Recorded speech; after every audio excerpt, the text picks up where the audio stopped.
Welcome to YEGMS, episode number 47. Today I have the great pleasure to present to you my conversation with Robyn Baldwin. Robyn Baldwin is a lifestyle coach, an MS warrior, an author, and a podcaster. And I was really happy when I got her email and when she asked if she could be on the show. She's a fellow Canadian and an all-around really great person. So I'm not going to draw this out. Here's my conversation with Robyn Baldwin. I want to welcome Robyn Baldwin. Now, I really butchered the pronunciation. How can I not pronounce Baldwin? Robyn Baldwin to the podcast. Robyn, thanks for doing this. I'm so excited to join you on your podcast. Thanks for having me. Oh, no problem at all. So, you reached out to me on, I guess, like, what, a week and a half ago. I had a chance to look through your website, and you've got a book, you've got a podcast, you've got a blog, and I was a little bit familiar with you because in the Alberta edition of one of the MS Society magazines, there was a story about you in it in the same month that they wrote a story about me in the very first really long run to end MS. So when I went to your website, I'm like, I'm pretty sure I recognized her. And I went, sure enough, and I looked back at the magazine and that was you. So, oh, that's so cool. Yeah. So why don't we, there's a lot to cover because you're doing a lot of different things. So why don't we just start with how you came about, when you got diagnosed from MS, and then I'm going to ask you questions about all kinds of stuff off your website. So why don't we just start with your MS story? For sure. So I was diagnosed in December of 2014.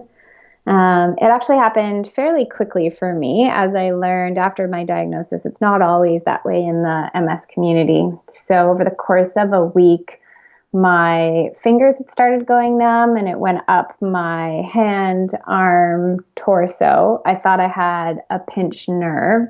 So I went to see a chiropractor. He did all of the neurological tests that many of us are very familiar with, and said it was actually a new chiropractor to me. So we did a full intake, and at the time he asked me, about disease history in the family, and my father has MS, and I didn't even think anything of it. And I think something kind of like lit up for him. He's like, if this continues, please go and get x-rays, which is weird to me because you can't find MS through x-rays. But I think he wanted to kind of rule out that it wasn't a pinched nerve or something going on with my spine. And then over the course of the weekend after seeing him on a Friday, it went down my torso, just like pins and needles, the numbness, and then the full right leg. And then on Monday morning, I woke up and my right foot had gone numb. So the entire right side of my body was having a little bit of a panic attack with itself. And I just drove myself to the hospital to try to get answers.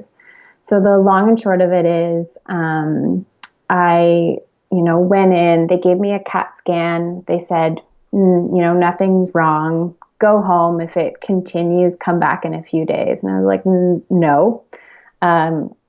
Let's keep looking. What else can you do? And the emergency doctor said, well, I guess I could give you an MRI, but we only have a few slots during the day, and those are for, emergencies. You're not really an emergency. So if you hang out, I'll try to fit you in.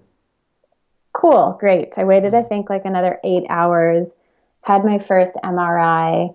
And then I was sitting in a room with just a curtain around it, and they called in an internist, and the internist came down and said, you have demyelination, which is indicative of MS, but we can't diagnose it unless we have a brain scan, so you're going to have to wait around for another MRI. I was like, okay, so you're basically telling me I have MS, but you're not really sure, but thanks for planting that thought in my brain. And they put me on a gurney in the middle of the hospital hallway in front of the nurse's station. And I had to stay there overnight, basically bawling my eyes out, researching MS at the same time. What year was this in? 2014. 2014, okay. Yeah. Got my second MRI with the dye contrast, and it was a brain scan because they had just done my spine. And that's when they found over 20 lesions. So I fit McDonald's criteria, and they were able to give me a diagnosis at that time. They asked me if I wanted to do the spinal tap. I said, well, do I have enough lesions to show that I have MS? And they're like, yes, you fit McDonald's criteria. I'm like, great, there's no need for a spinal tap. Mm-hmm. um, and yeah, so then I started seeing the neurologist that diagnosed me and went from there. So that was my diagnosis experience. Well, it's amazing. There's some parallels with mine because same thing. The right side went to pot. I ended up in emergency. But one of the things that always amazes me, and when you meet people that work on the inside of healthcare, I'm not necessarily surprised because they've got to give bad news to people all the time. Mm-hmm. But sometimes I think they forget to handle it with a little bit of sensitivity. I remember when I got my official diagnosis, the neuro tells me, and then I get whisked into another room, and then I'm sitting with an MS nurse, and she just basically she's just telling me, here, you're going to start taking Copaxone, but there was no real, it was very, very clinical. Do you know what I mean? It was cold.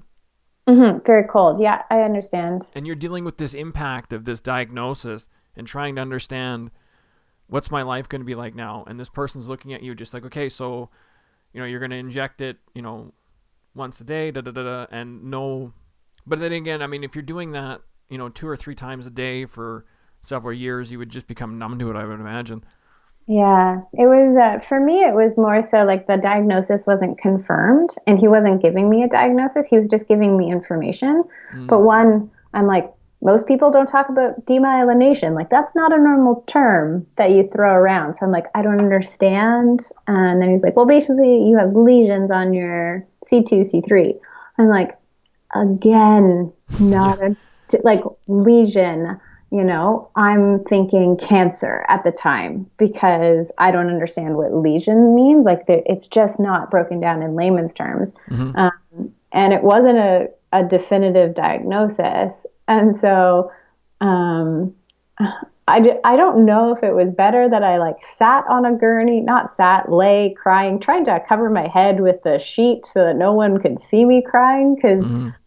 I knew it. Like when he said it, I knew I had it. It just everything started making sense. I obviously like wanted to confirm it, but the way that I was treated and just like left in a hallway because I didn't have any respiratory problems or heart problems, so I wasn't warranted a room with a machine. Like I just got hallway space, so that was really hard because they also wouldn't admit me until there was a diagnosis. So it was so tough. And thankfully I had social media so I could, I looked up hashtag MS on Instagram and hashtag multiple sclerosis. And thankfully I found hashtag MS warrior overnight. And so I just started going through like reams and reams of people tackling the disease in a way where they weren't going to let it get the best of them. So I thankfully started having that mindset so early on in my diagnosis.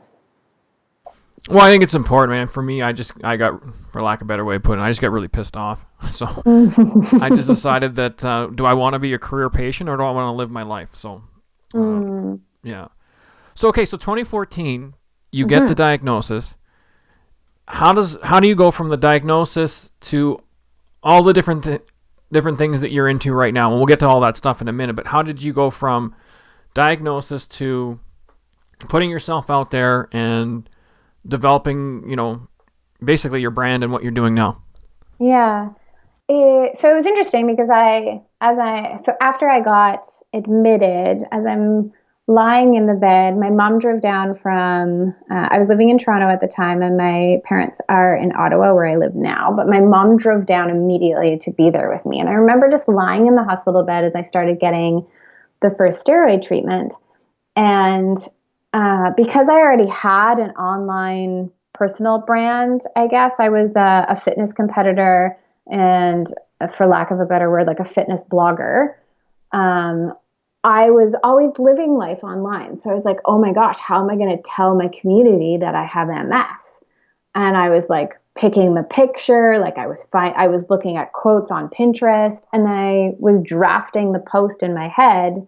And then a day later, I announced it. Like I literally spent no time thinking about it. I just wanted to have my community surround me. I just wanted love. Like I wanted to get as much hope and love as possible. And I got that from my community through other things that I had experienced in my life. So it just like intuitively, I wanted to kind of reach out and receive as much like cheerleading as possible. Like you've got this, like if any, if anyone can handle this disease, it's you. Like it was that type of messaging that I got back that I really like yearned for. So I'm glad I posted about it. What's fascinating now is I didn't think twice about making it public, and now, living in the community a lot longer and knowing a lot of people that keep it a secret because they don't want to be seen as weak or treated differently at work. I hadn't even thought about that. So I immediately put it out on my blog. I immediately started sharing about it on social media.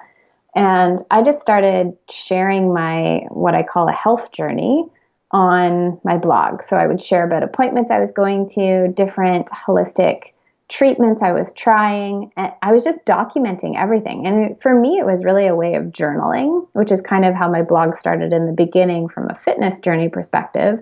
And it just evolved from a health journey perspective. So I can sometimes I'm like, I wonder what supplements I was on 3 years ago. Like I just go back because it's documented in my blog. So it's super helpful for me. But in the process, I didn't even realize that I was helping other people. And people were reaching out saying, I didn't even consider stress management until you said you were going to an acupuncturist. So it's been kind of neat to build the MS community through my sharing.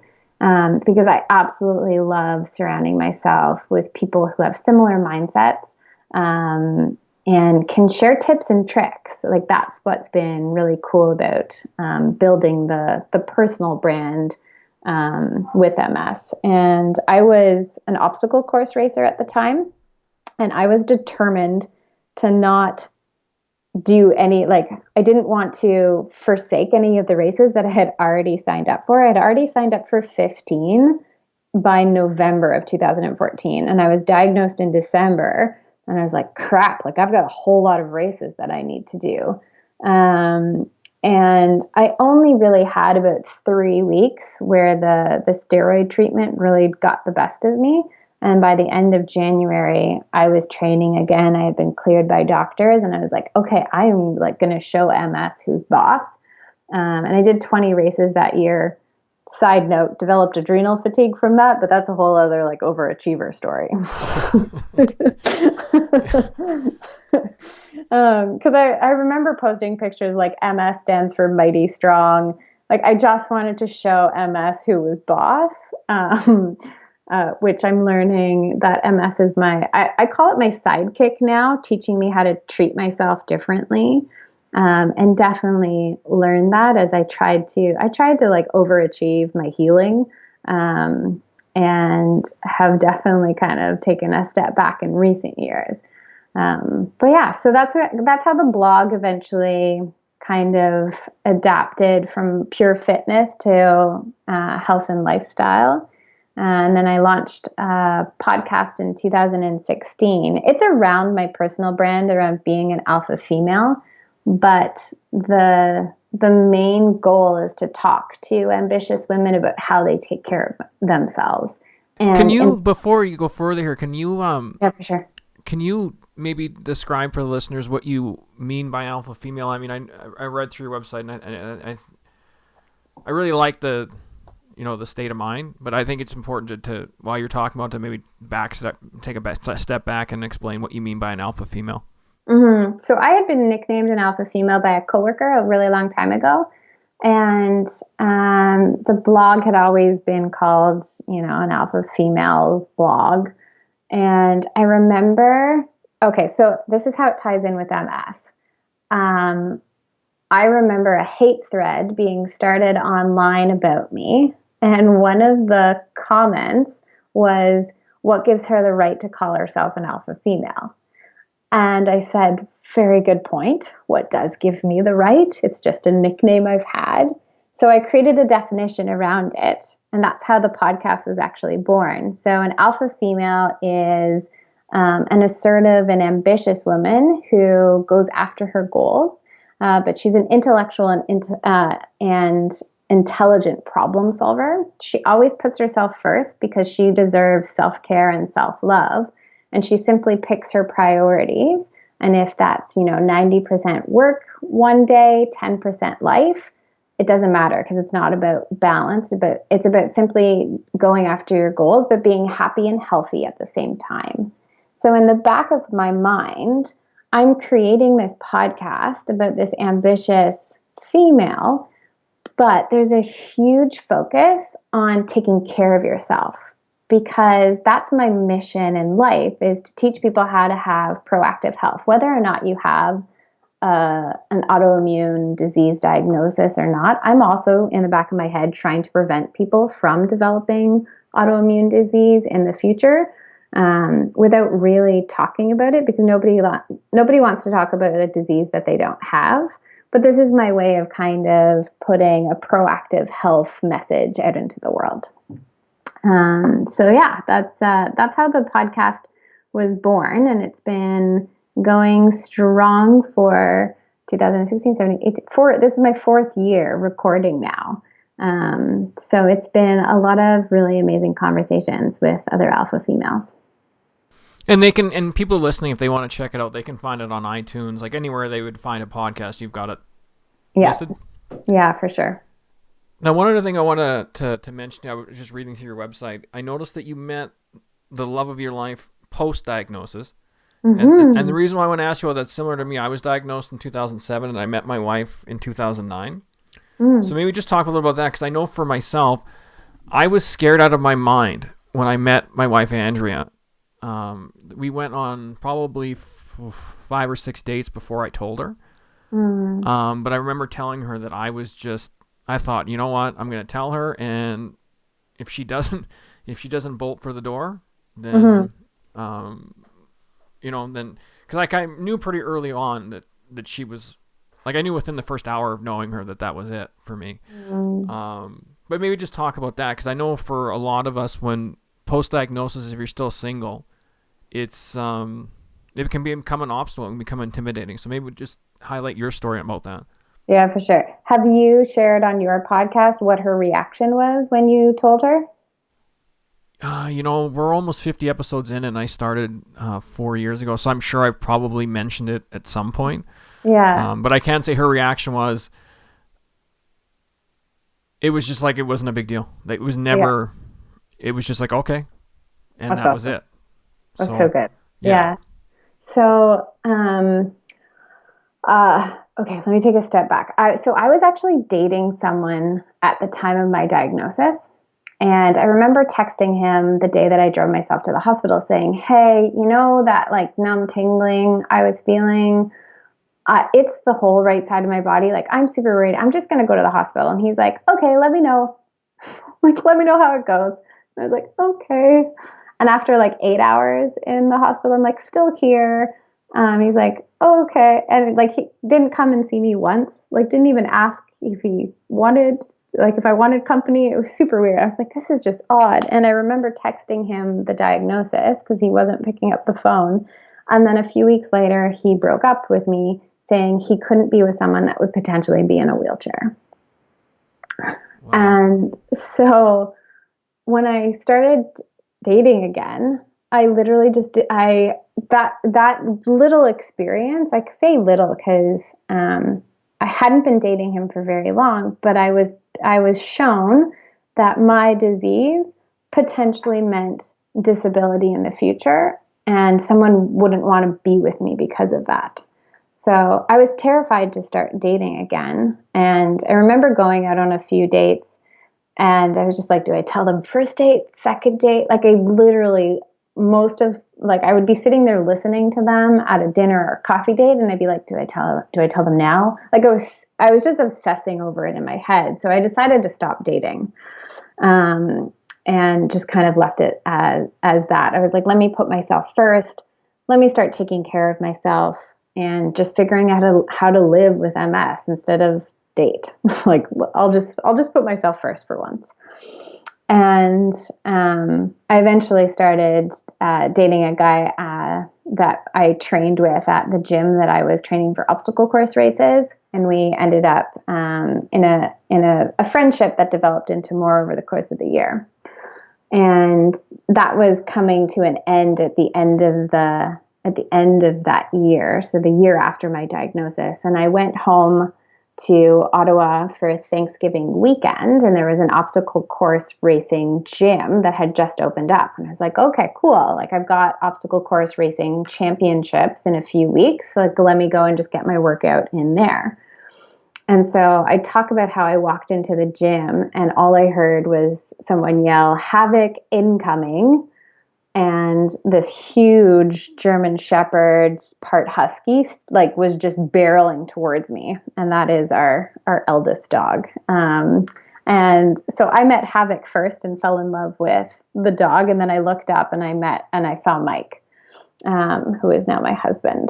And so he recognized me because I was blogging in the obstacle course racing world, and he had read a few of my blogs and had seen the announcement that I was living with MS. We had organized a race in Toronto called Race for the Cure, where I had raised funds for the MS Society with an obstacle course race at the facility I was training at. And so he kind of knew of me, and he knew I had MS. So I didn't have to tell him, which was really amazing. But I'm going through my workout, and I remember getting... Sorry, I just have to say that is pretty awesome that he already knew. Yeah. I just know from my perspective when somebody doesn't know, and it's like, wondering how to say it. So anyway, sorry, please continue. Yeah. So I didn't really like have to say like, "Hey, did you know I have MS?" So I was just going through my workout, and I got overheated, which is when I get symptoms now. And I was super frustrated because I couldn't do the monkey bars because I had no grip strength in my right hand. And he came over. He was kind of following me around the gym, and I didn't really realize it until I look back at it. And he was just kind of following me around, and he came over. He's like, "Are you okay?" I'm like, "Yeah, I just can't use my right hand." He's like, "Is this one of your MS symptoms?" I'm like, "Oh yeah," like just kind of taken aback that he would ask about MS. So we started chatting, and he was asking me questions around like how I take care of myself and how it's been going the first year with the sidekick. So that was really nice. But I was still technically dating the guy that I was seeing. So I went home, and we didn't really talk. I ended the relationship with the guy that I was seeing, and Mike and I had stayed in touch, just kind of chatting back and forth about races. He was giving me tips for training and like tackling obstacles. And when he found out I had ended the relationship, he was just like, "I want to be with you. I don't care what that looks like. Like, I just want to spend my entire life with you." And I was like, "What? Whoa, what is happening?" So my husband knew the moment I left that gym on Thanksgiving weekend. He turned to his business partner and said, "I'm going to marry that woman." And then waited. I like this guy. I was very similar with my wife. But anyway, please continue. Yeah. So he waited patiently. He didn't want to like step on any toes or disrespect anyone. And the moment we had ended the relationship, he's like, "You're mine." So we started dating New Year's Eve. I had gone home for Christmas, and so we started seeing each other over the Christmas holidays. We did long distance for literally less than 3 months. And then I said, "Okay, if you want to be with me, like, let's do it." And because he had just opened the gym in Ottawa, I said I would find a marketing job in Ottawa. So I quit in March and moved in April. And we've been together ever since. I know that's a fantastic story, and I hope you were comfortable sharing that. I just know that people listening, it can be helpful for people. So yeah, I don't talk a lot about like how MS and the whole dating thing started, because I was super scared to tell people. But the fact that he already knew and that he showed interest in it, and he's been so supportive. I literally picked up my life from Toronto, moved to Ottawa, moved in with him, and I was already doing things to take care of myself, and he never questioned it. Like, he eats an autoimmune paleo diet if I'm cooking for him and doing meal prep, which is usually the case. He doesn't ever complain. He advocates for me at restaurants around my food choices. So he's been such a huge supporter. And even like sometimes Usually, like, I'm a pretty big, he calls me a pain baby. Um, like, if I go for a run and it's 30 degrees outside and I know I'm going to come home with symptoms and I come home and I'm crying and frustrated with my body, he's just like, here's an ice pack, get over it. You'll cool down in 10 minutes and be fine. So, That's um, fantastic. yeah, so he's really good at like not letting me like get the best of my woe is me mentality, which I can have at times. So, Well, you just mentioned diet, and it kind of dovetails into some other questions I want to ask you. mhm. Um, my first date with my wife, we discovered about 10 minutes into the date that we ate a very similar diet. She was doing it for her asthma, Oh, okay. and I was doing it for my MS. So, I mean, you mentioned the paleo style.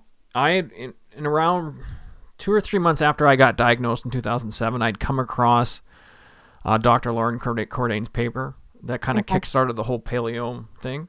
Hmm. Um, and I've been roughly following that since 2007. So, why don't you talk a little bit about your diet, and then I have another question I want to ask you.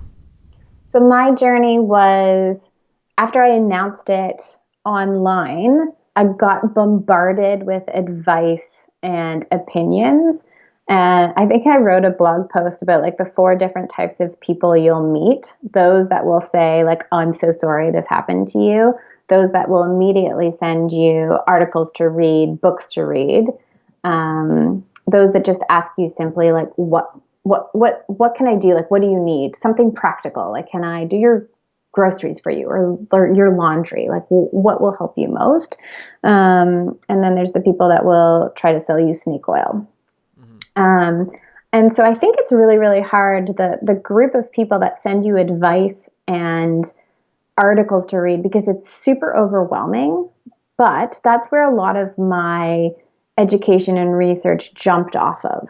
So I kind of would file all those messages, and then when I was in the headspace to actually read them, I'd start diving into them. So I was sent the Dr. Terry Wells's TED Talk video on Mind Your Mitochondria, and then ordered her book Well's Protocol. So that was my first introduction into nutrition and digestive health in terms of being part of your holistic healing journey.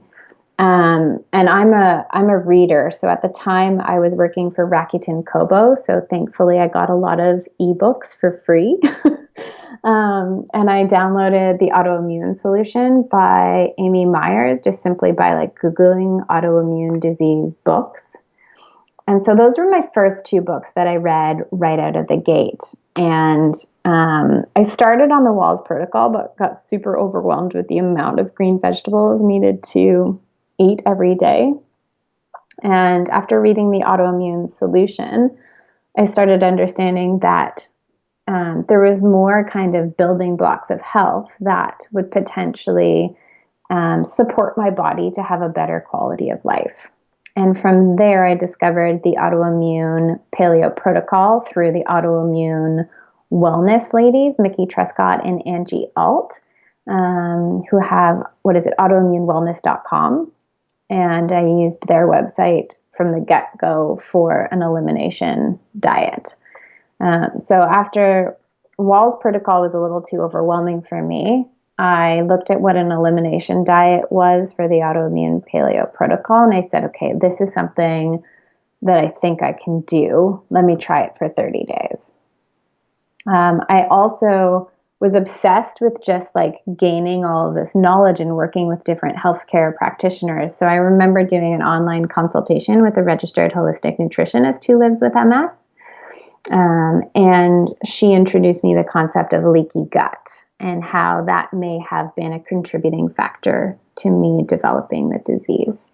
So I was gaining all of this knowledge, and then I just said, let me try the elimination diet. I started seeing huge successes in terms of just like my energy and how I felt on a daily basis. So I've just continued. I have been able to successfully reintroduce some foods, others I have kept out. And so when people ask me, like, how do you eat? Like, what's your diet? I just usually say autoimmune paleo. Yeah, for me, what I've found, and I like that you brought up the elimination diet. I'm at the point now I can feel when I've consume something I shouldn't have, my body immediately reacts to it. I either start bloating, or I just feel gross, or I start to get headachy. So I'm a very modified paleo, and it's just been a process of elimination and experimentation since 2007 to kind of really figure out what's optimal and what's, especially with distance running and that kind of thing. I really have to, I've really played around with it, and I've kind of, only in the last 2 years, I think I've really figured it out. But it took a lot of just trial and error. Yeah, because I knew I still needed the right nutrients to fuel me for obstacle course training. So I needed to figure out exactly what carbs I could consume, and which ones didn't make me feel like I was falling asleep on a daily basis super early in the day. So that was kind of a neat science experiment. I love being my own science experiment. I love being able to try things. And I think this process, this disease diagnosis has also helped me really become way more in tune with my body. Like I know, based on how I start a day, whether or not, even like from a mindset perspective, if I might develop a migraine later in the day from like the food choices I have or how I'm reacting to perceived stress in my life. So it's taught me to be just so much more aware, listen to my body, and just be so much more in tune so that I can take care of myself better. Now I want to switch gears again, because I want to make sure we get as much in as we can. One other thing, and I just picked out stuff from your website that caught my eye. My wife is an acupuncturist, and obviously, I get acupuncture, and I want to know what your experience is. And have you tried scalp acupuncture? But I always get like one in the top of my scalp for like the stress point. That's at the very top of your head, but that's the only one I've really ever gotten. Well, my wife's found after digging around, she had found some points specific to MS, and she actually slides. And this might be a little too graphic for some listeners, but she actually, when she puts the needle in, she actually will slide it along my scalp down a lot deeper than you would normally go. Okay. And it's not really painful. It's a different sensation for sure. Yeah. But yeah, I've found some symptom relief with it. So anyway, please just continue on what your experience has been with acupuncture. That's awesome. So I was seeing an acupuncturist purely. I feel like I'm glad I had a fitness journey leading up, because I was already seeing so many different practitioners. And when I went to see them after the diagnosis, they were able to adjust treatment. So I was seeing an acupuncturist for all of the many injuries I was giving myself, because the year that I ran the 20 races, I ran most of the races on a sprained ankle because I refused to not run a race. So I was seeing them for ankle healing. Then I got like an actual pinched nerve in my shoulder, and was healing that. And then they just started giving me acupuncture for stress management, because I had done a ton of research around stress being a contributing factor for autoimmune disease, and then digestive health. So when I mentioned that I was trying to really heal my digestive system so that I didn't have, and I'll be graphic, but I had diarrhea after every meal, and that was just normal for me. And then finally I was honest on an intake form with a practitioner, and they were like, okay, diarrhea that much is really not normal. Like, can we address this? So the acupuncturist I was seeing, who was trained in traditional Chinese medicine, did digestion points, and also based on my food journal that I had shared with her, made a few suggestions, because the Walls protocol tells you to get 8 cups of vegetables. So I was trying to get as many vegetables as possible, and I was doing a green smoothie every morning. I cannot digest raw vegetables. Just like, it's not possible. And green smoothies go through me really fast. And so a simple piece of advice from the acupuncturist was to do more warming smoothies with like cinnamon and ginger and nutmeg in the morning, and then like save vegetables for later in the day, and to always steam them. So I was trying to cut corners in my meal prep and I was eating everything raw. I was like chewing on snap peas and green beans. And she's like, can you please just steam them and see if that helps? And like little tweaks like that. Like I'm just sitting in an appointment for stress management acupuncture and I'm getting advice on my digestion. So I absolutely love acupuncturists who are trained with TCM because they just have so much knowledge outside of just needling that is super cool to incorporate in your healthcare team. Yeah, that's true. Because I know with my wife, she when you mentioned she's trained in TCM as well, and I get lots of advice. We don't we don't always see eye to eye, but as I tell her, I usually come around because she's normally right. You just don't want to admit it right away? I'm stubborn. I mean, Okay. I think to do ultra marathons, you have to be a little bit stubborn. Yeah. Um, well, I would say a lot stubborn. A lot And stubborn. so, and I think with my wife, she's comfortable enough to let me come to it on my own. Um, but we got to switch gears again because I want to talk about your book too, and I want to make sure we get this all in. So can you? And I haven't read the book for listeners. I mean, I only discovered you had a book on the weekend when I was trying to do research for this episode. But can you maybe give people an overview of what Love Lost, Life Found: 8 Practical Steps to Heal a Broken Heart, what it's about, and how that came to be? For sure. So in 2012, I was engaged to be married, and I ended up calling off that wedding a month before and left a very toxic relationship where I had really lost who I was. I had lost, um, just who I was as a person, and I had really lost myself in the relationship. So my ex fiance lived with mental illness, and I was trying to constantly take care of him. So the first few chapters of the book is simply sharing my story and my truth around the relationship and warning signs that I ignored, reasons why I stayed in the relationship longer than I should have. And then the rest of the book, so the rest of the chapters are just different ways that I found my life again, a life that I love, started taking care of myself again from a health standpoint, learning how to date again, how to enjoy myself, doing like rediscovering things that I love. I'm obsessed with seasonal bucket lists, and that was what came out of that healing time. Because I didn't know how to be single again, I didn't know how to date. So I created these lists of things that I love to do or I wanted to try.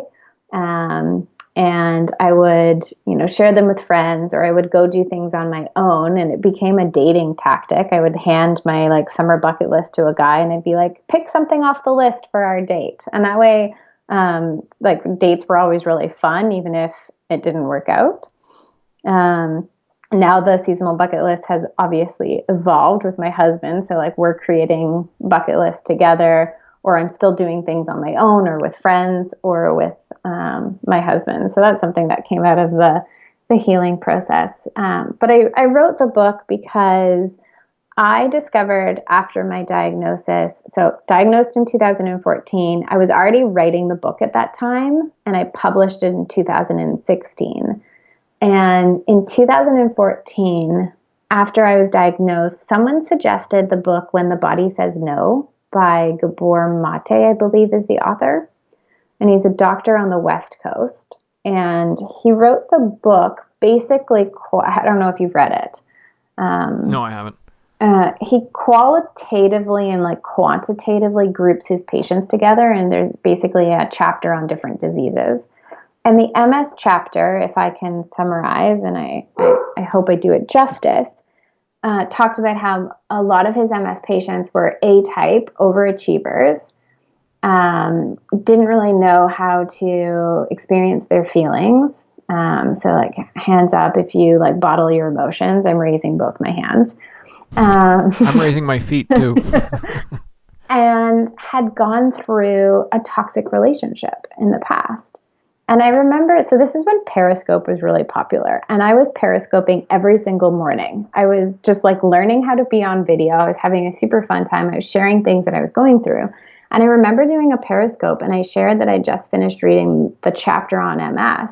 And I broke down crying, having a revelation that potentially the relationship that I had been in was another contributing factor to me being on the autoimmune spectrum to developing MS. And that's when I realized that I actually started going to psychotherapy at the time, because I had gone to psychotherapy right after I had called off the wedding because I was, just a big mess at the time. But after I came to this realization, I hadn't really processed a lot of feelings around grief. So I joke all the time that in the hospital bed, I went through all 4 stages of grief to acceptance as fast as possible.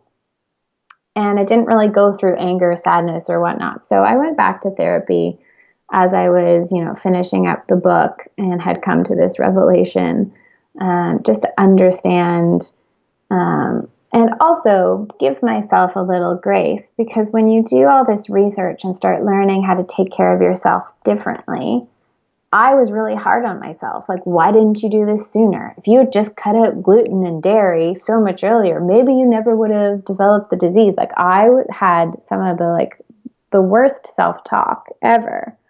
So the book was really interesting as part of my healing journey, not only for healing my heart, but also understanding like what role mental health plays in disease healing journey as well. And also like learning how to give yourself grace and not be so hard on yourself for things that are in your past, because that's all that they are. They're just simply in your path, and it can simply inform you of how to take care of yourself differently in the future.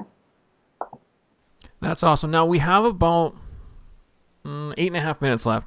Mm-hmm. So I want to leave it up to you, because I mean, again, for the people listening, the best way to understand why I have to try and compact a lot of the stuff, go to robynbaldwin.com. That's Robyn with a Y. And you can check out, there's links to everything that she's doing. Mm-hmm. Is there something that you specifically wanted to get to today to for my listeners to understand or to know, or like, what do you want to talk about? So I'd love to talk about the new, I guess it's a social enterprise that I'm building called Autoimmune Thriving.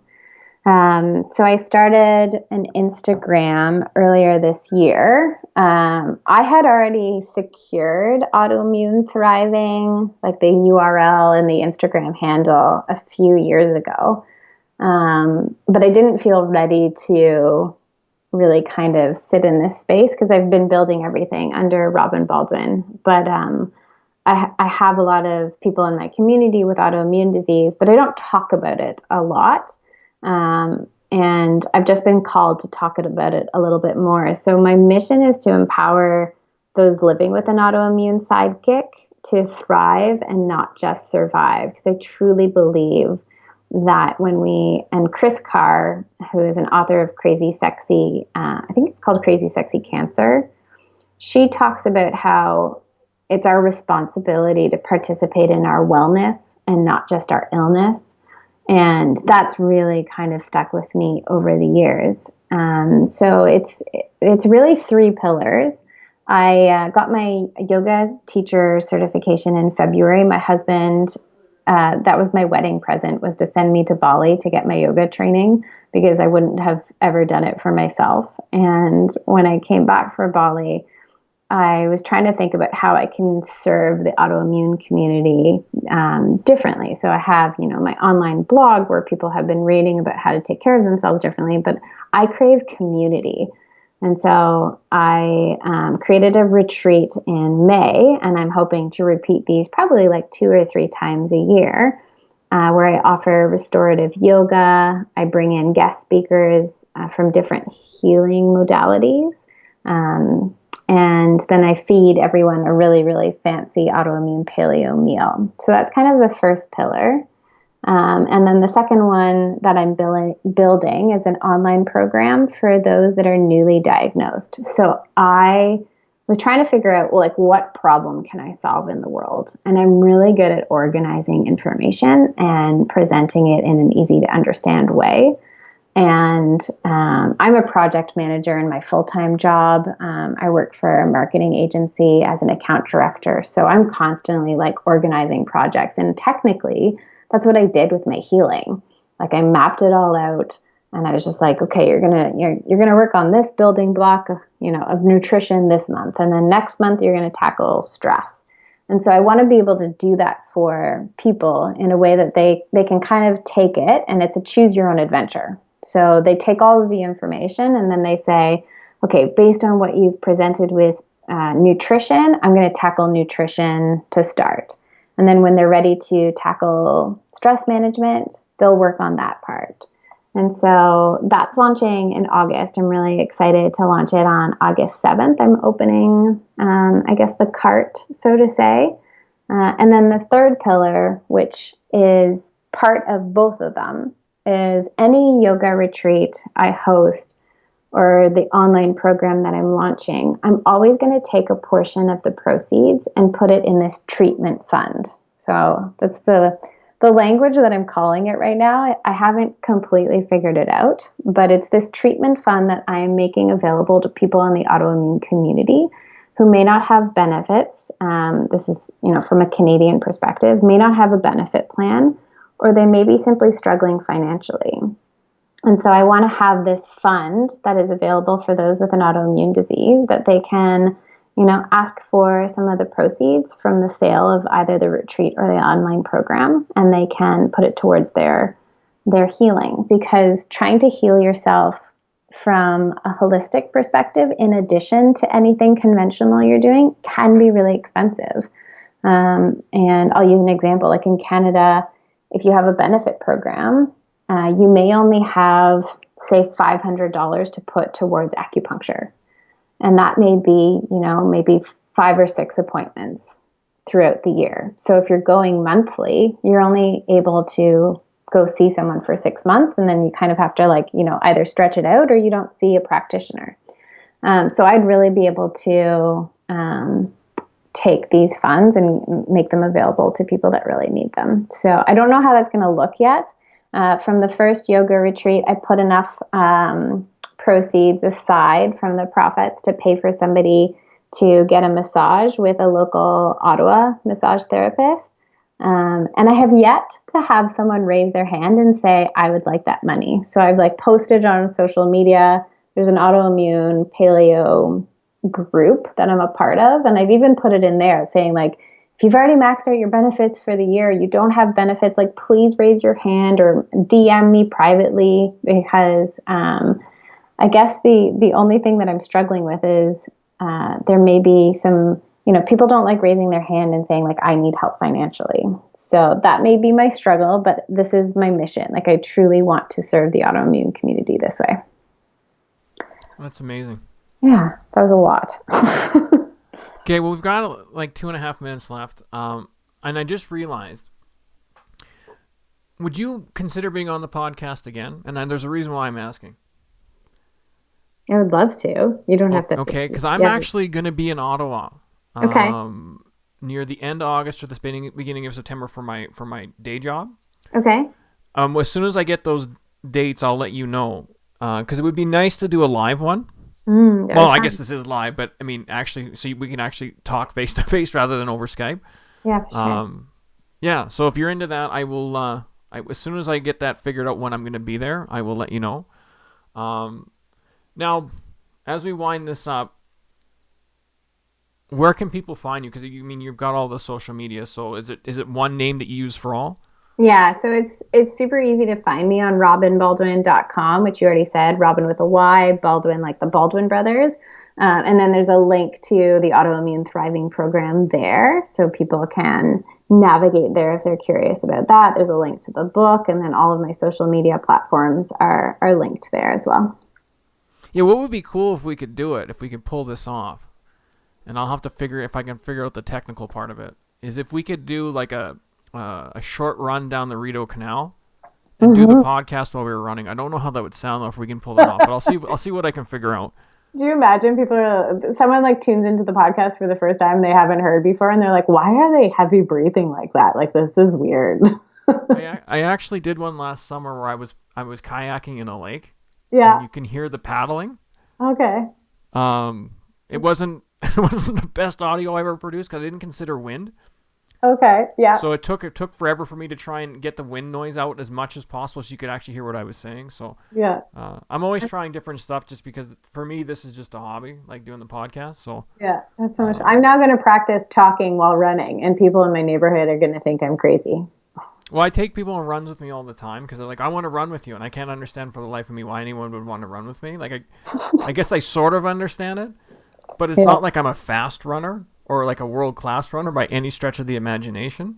Mm-hmm. But I'm getting pretty used to talking and running because usually the people that want to run with me, they're not in as good a shape. So I'm going on quite a bit slower than normal. But yeah, that's awesome. Anyway, we got to wind this up. So Robyn, thank you so much for doing this. For the listeners out there, RobynBaldwin.com. Robyn with a Y, and as she said, Baldwin as in the Baldwin brother. That'd be hilarious if you were related to them, but no, I'm not. But thanks again for doing this, and as soon as I find out about Ottawa, I'll let you know when I'm there. Sounds good. Thank you so much for having me on your show. Oh, no problem, and we'll talk to you again real soon. Sounds good. All right. So that was my conversation with Robyn. I really hope you enjoyed it as much as I did. It was awesome having her on the show. And if you're like Robyn and you'd like to be a guest on the show, if you have a story to tell that's MS related, please reach out to me at Sean@ownmultiplesclerosis.com. That's SEAN at OWN multiple sclerosis, all one word, .com. You can also find me on Twitter at MSLongRun and on Instagram at MSLongRun. However, I'm rarely on social media. Well, that's it for episode number 47. I don't know what's going to be next, but there'll be one real soon. Talk to you later.